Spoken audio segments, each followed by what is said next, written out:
My brother accused him of bias. He accused himself. He made no attempt to come back to that matter. So how come this one is completely strange and different from other cases you've ever seen? Why are you insisting that Binta Inyako must, handle this case? The only thing that can set aside the order of the court is the appeal court. Do you understand? So of course, Nnamdi Kanu, he's well versatile with the law. He took it up from there and was teaching them what the law says. It doesn't apply that. He related the law both to the judge and to the prosecution team. So at the point of force, he had to raise his voice. Making sure that whatever he says, gets to them. That was all that happened in the court. It wasn't a drama per se, but said, look, you have recused yourself and you stand to be recused. So what interest do you have over this case? This is the question everybody was asking. What is your interest over this case? The whole thing has gone to rubbish the entire judicial system of Nigeria. Because we've got a strong something of mockery today. So the argument is simple. As long as you remain recused, there is no way you can come back to the same case.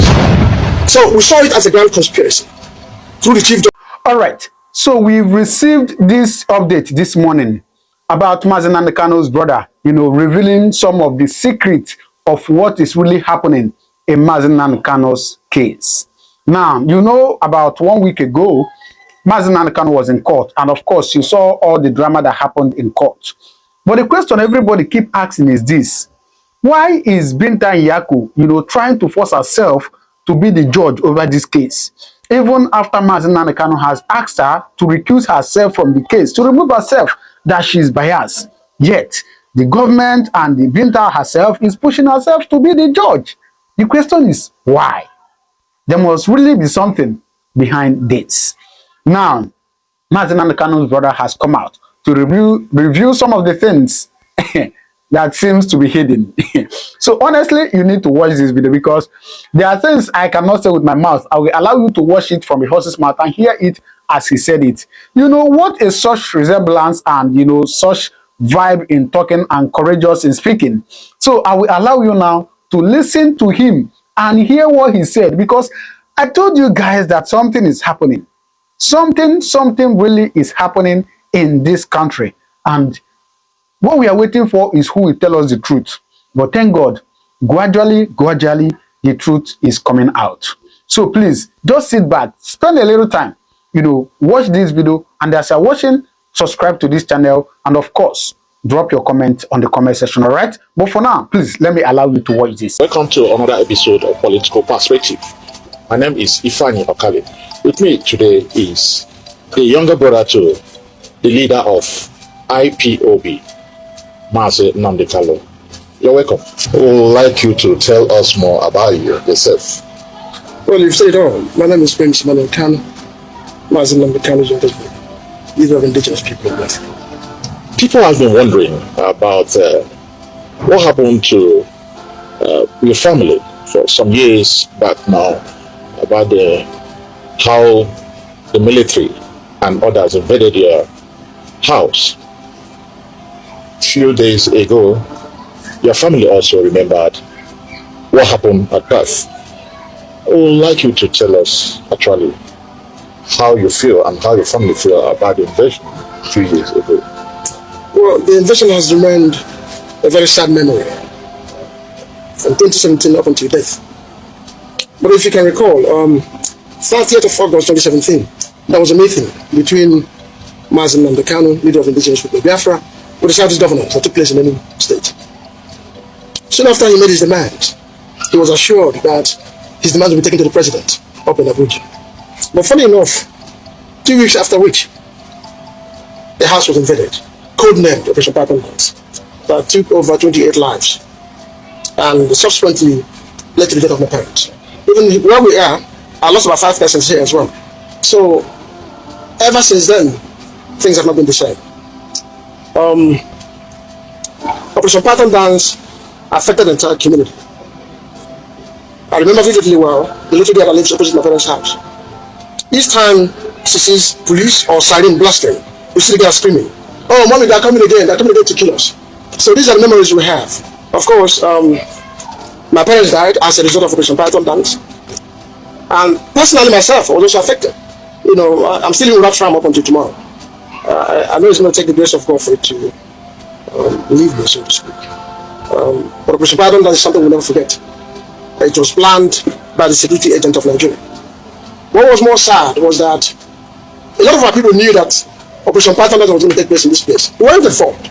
Including the governor there and the Zipas. They knew. The whole target was to get Nnamdi Kanu to kill. How do you know?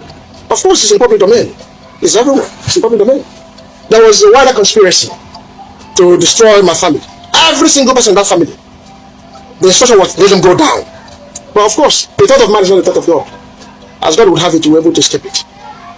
But we're not in a hurry to forget that.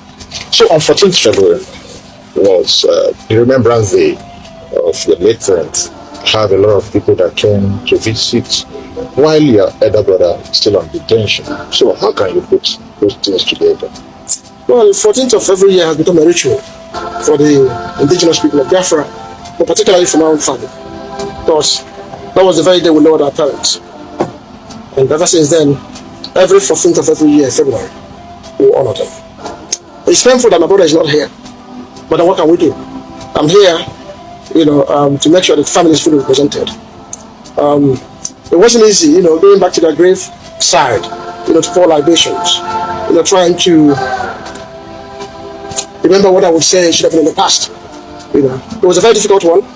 As you know, people came from all over Biafra land to honor that very occasion. And it's a ritual that we must keep doing until the end of time. They lost their lives for what they believe in. I keep saying it time and again. Their death wasn't natural. If not for the trauma, my parents would have saved their life today. But then they're gone. But we'll keep honoring them. Yes, let's go back to your elder brother and also his detention for some years right now. People have been agitating in different ways about his release. Last week, we came to the Federal High Court, Abuja, and a lot of drama happened that day. While most people are saying that he was teaching most people how the law is, some other people said he was making a lot of noise during that day. Because we saw you, that they would like you to tell us what all the drama is all about. Well, I call it a drama, so to speak. Of course, you and I know that he has his critics out there. So no matter what he does, they will always talk ill of him. But let me set this narrative right. Binta Inyako recused herself from my brother's case. And soon after that thing took place, we were able to get the CTC, certified to copy of that judgment, against the woman. Now, we were surprised. We were asked to come to the court all of a sudden on the 10th. We had a meeting. We said, why won't you go to the court? Perhaps there's a change of plan. Upon arriving in court, lo and behold, Binta Inyako was in court. We were like, what's going on? You've recused yourself. What do you have to do with this case? Is there any interest? So we're trying to put one on one together. So after a long while, she, of course, introduced the case. A woman with the prosecutor took over and blah, blah, blah. Now, Ejimako, the lead counsel of my brother, stood and said, my lord, why are we in this court? What exactly are we doing here?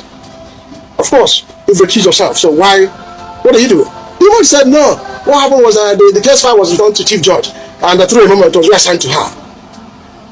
It's not going anywhere. The only thing I can set aside the order of the court is the appeal court. Do you understand? So, of course, Nnamdi Kanu, he's well versatile with the law. He took it up from there and was teaching them what the law says. It's as simple as that. He narrated the law both to the judge and to the prosecution team. So at the point of force, he had to raise his voice. Making sure that whatever he says, gets to them. That was all that happened in the court. It wasn't a drama per se, but he said, you have recused yourself and you stand to be recused. So what interest do you have over this case? This is the question everyone was asking. What is your interest over this case? The whole thing has gone to rubbish the entire judicial system of Nigeria. It has become something of mockery today. So the argument is simple. As long as you remain recused, there is no way you can come back to that same case. So we saw it as a grand conspiracy through the chief judge, which is also. Let me remind you something. 2016, in Federal High Court Abuja, when Soho was heading my brother's case, so to speak, my brother accused him of bias. He recused himself. He made no attempt to come back to that matter. So how come this one is completely different and different from other cases you've ever seen? Why are you insisting that Binta Inyako must, handle this case? What is the interest? Make no mistake, from the findings we've made, he was in Lagos when my brother was renditioned from Kenya to Nigeria. It was Malamide Mbe, Attorney General of the Federation, that asked him to come over to Abuja to take care of this case. Do you understand? Then automatically the case was assigned to Binta Inyako. So you can see, coming from Malami to John Soho and now to Binta Nyako, you can see that conspiracy from all these people. So the whole idea is to have Nnamdi Kanu put to jail. Then after we can now ask for presidential pardon. But it's impossible. He has committed no crime up until today. We went as far as asking for going for prima facie. They were able to produce evidence before the court. All they wanted was to bring all the security agents, come and testify, whatever he says stands. But with the Nnamdi Kanu, it's not going to work. Things must be done and must be seen to be done right. That is where we are today. We're still discussing about the leader of IPOB, Nnamdi Kanu, his detention in DSS. So with me today is still the younger brother, Mr. Prince Carlo, with me. Sir, we also have some other questions to ask you. Last time in a media chat with the governor of Abia State, there was a question that was thrown to him about how far has he gone to make sure Nnamdi Kanu is out from detention. His answer is he is doing a background work to make sure he will be back. So let me go back to you, and what's the relationship with the family and the governor of Abia State? How far has he tried to make sure that your brother is out? Secondly is, the Southeast governors, what have they done to make sure, or to hear from your brother, or to make sure that your brother is out from detention? Well, it's a very good question to ask. From what I know, from 2017 up until today, I'm not sure they have done enough. Or should I say they have done absolutely nothing to secure the release of Nnamdi Kanu. The big question is this: since 2021 up until today, the Southeast Governors Forum as a body is yet to meet with Mr. President. Why is it taking longer than necessary? The case of Igboho was something completely different. It's all the Yoruba elite, all the politicians, all of them went to the Republic to make sure they secure the release of Sunday Igboho. How come in the case of Nnamdi Kanu, the governors are completely silent? Like I've said, they are complicit in what is happening. Either they are beneficiaries of insecurity, because if we don't want peace in Alibo, by now they would have done something. I repeat, why have they not been to see Mr. President up until today? What are they afraid of? I've listened to some of the things they are saying, because some of them said they're elected leaders, so to speak. Nnamdi Kanu is elected. So when it comes out, what's going to happen? They are more concerned with his first release more than anything. They are not even worried about Alibo to be secured. But like I've said, Nnamdi Kanu meant well for everybody. He is not part of the problem, he's part of the solution. I keep saying this over and over again. So why have they not, up until now, met with Mr. President? A few months ago, I saw them on the media saying, oh, very soon we're going to secure Nnamdi Kanu's release. We're going to meet with Mr. President. What is keeping them up until this point? Don't you think they're doing that in the background? No, nothing has been done. Let them go and see Mr. President and demand the release of Nnamdi Kanu. You see what will happen. President is not a fool. If Nnamdi Kanu is your son, come and see me so we can sit down and find a way out. I've said this before. Bullets and guns will not solve the problem. The only thing that will solve this problem is having meaningful conversation, a round table. On a round table, a meaningful conversation on a round table, eyeball to eyeball. That's the only thing that will bring peace. Not the court, not guns and bullets, not all the bickerings here and there. No, the only thing that will solve this problem is to sit down on a round table and then begin to look at the issues that are germane Nnamdi Kanu raised. Until that is done, I don't see us going anywhere. What are the issues? They are simple. He said they should revive all the moribund industries. He talked about good health system. He talked about the River Niger. He talked about allowing Enugu to function as a full international airport. He talked about Akwa Seaport and the airport. He talked about the Iguacha, which is present day at Port Harcourt, seaport and that was international airport. He talked about Samambako Airport, to be allowed to function as a full private international airport. These are his demands. There was no definition in it.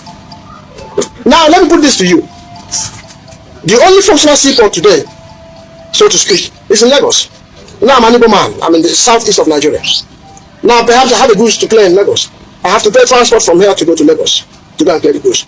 On my way coming, I have to settle all the security agents on the road until I get to Alibo. What would that cost? Causing inflation. Whereas from here to Port Harcourt will take me like less than an hour to go and bring my goods. Whereas from Lagos takes almost 12 hours. Taking all the risks while coming back. So they know this is economic stagnation. They know what they're doing. They know exactly what they're doing to suppress Ndibo as it is. Now, even while he was talking about seaport, they allowed him to float to this capacity. What did they do? They went to the north, opened that seaport to the north. Have you forgotten that happened in Nigeria? Is it of any help to anybody? The answer is no. So they know the right thing to do. Nnamdi Kanu is not asking for much. He's not asking for much. He wants the good of our people. It's as simple as that. Okay, down to Southeast. Insecurity in Southeast. Most people have been saying the detention of your elder brother, releasing him will make Southeast to be secured. For people to know who and who has been committing offense. On the media, most of the parades from the army and the police shows that most of those crimes were IPOBs and ESN. So what's your take on that? Are they your members? Well, the bigger truth is this. The government of the day is doing whatever they can possible to criminalize IPOB movement. You and I know that ESN was designed to man our boundaries and our forest against invading in a terrorist. You hardly see ESN on the road. So IPOB per se has become a huge merchandise for a lot of people. So you can go anywhere as a criminal, create your own camp, start kidnapping people. And before you know it, they say it's IPOB. So whatever happens in Alibo is IPOB. Even if you slap your wife now, you are an IPOB member. So that's the way it is. That is the narrative in Alibo. But we know the truth. Now, the only way, the fastest means in which you can stop this, all this evil going around Alibo, is to have Nnamdi Kanu released. They will be able to identify those criminals where they are. Because as long as he's in detention, make no mistake, people will keep stealing, they will keep maiming and killing. And organ harvesting as well. You know what? People come from all over Nigeria, even outside Nigeria, down to Southeast, to kill and to do organ harvesting. But at the end of it, they tag IPOB. Now look at the businessman in Anambra State that was caught by the so-called security agent. They told him that if he refuses to settle them, that they will tag him an IPOB member. So this is how bad it is in Alibo. So they are doing whatever they can to suppress IPOB. But it's impossible. It is extremely impossible because we understand the vision of IPOB. Of course, we're not criminals and we cannot be. Like Nnamdi Kanu has always said. He said, I don't give life, I cannot take life. It's as simple as that. So, if they are not benefiting from this security, I repeat, by the power that be, particularly the Southeast governors, if they are not benefiting from this security, believe you me, they would have done something differently. Abacha once said, I'm sorry to quote this, that if this security lasts more than 24 hours, the government is involved in it. So, somebody somewhere is fighting hard to make sure they will rubbish the name of IPOB. That's what they're doing. They see IPOB as their biggest threat. You know, Chidora is the end. So it doesn't matter your level of effort to rubbish IPOB will not work.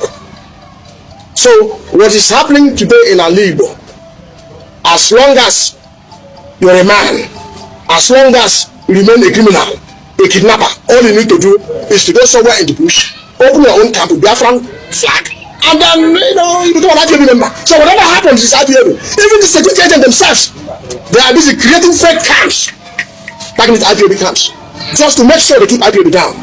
That is exactly what is happening. All right. Recently, the Deputy Speaker of the House of Rep, Right Honorable Nnamdi Kanu, during the meeting of this new creation of Southeast Development Commission, after their meeting, he made a pronouncement and also begged the President of Nigeria for him to please release Nnamdi Kanu so that there will be peace in the Southeast. What's your reaction on that?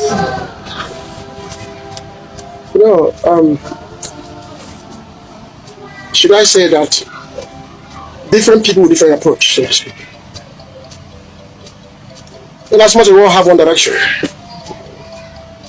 the way you present this case is what matters so much. He's the Speaker of the House. He's part of the government. He's doing what he's supposed to do. And of course, I commend him for that. I also commend other people who are working genuinely hard to make sure Nnamdi Kanu is freed. But more importantly, the more we keep begging Mr. President, it looks as if Nnamdi Kanu has committed crime. You understand? But like I've said, we're all different people. How we choose our words is entirely up to us. But then I would prefer them making a very firm demand. Firm demand. They need to come together as a people, as a body, as a political elite, so to speak. Come together and make a strong case for Nnamdi Kanu. If you look at what is happening, you see individuals are calling for the release of Nnamdi Kanu. That is why I have problem. Why don't they come together as a people from the southeast, and demand for the release of Nnamdi Kanu? I think that would be long. But like I said, I have my respect for him. He's doing a whole lot of job. I recommend him for that. And for other people as well, I recommend him. So what do you have to say about, like you've mentioned this here, that most people, some armed robbers and other people, who use that name, IPOB, or ESN, to commit crime. What's the message to them? It is no longer business as usual, because Nnamdi Kanu has adopted a new approach on how to deal with all these people. He has made it clear repeatedly. If you are in the bush, killing, maiming, or perhaps involved in organ harvesting, you had better stop now, because tomorrow might be too late for you. He has set mechanism in place that will checkmate all these people. As I speak to you now, it's ongoing. And he's not relenting, but he's not happy. He said, I have come that my people might have a better life and not to destroy them. So, most of them caught today, some of them come from Benue State, some from the north and all of that. Not particularly from Alibo. You know, what they are doing is that, let us do whatever we can to rubbish Alibo, to make sure this place is ungovernable. That's what a lot of people are doing in Alibo today. I remember the children that were caught the other day. They couldn't speak Igbo language. They are complete strangers. IPOB members? They don't have members, they have a signal and all of it. So when you see them, you will assume they are IPOB members. By the time you engage them, you discover, oh God, who are they? So a lot is happening. And the only person that can stop this evil is Nnamdi Kanu. I assure you, if he gets released today, within 24 hours, everyone will be silent. It will no longer be business as usual for the criminals. And they won't have any hiding place either. Well, thank you very much for being. You have had it, right? I told you guys. Well, we keep revealing some secret, and of course, I keep bringing you information of whatever is happening on this platform, all right? So all you need to do is just to subscribe to this channel, all right? Thank you very much. See you in my next video. God bless you.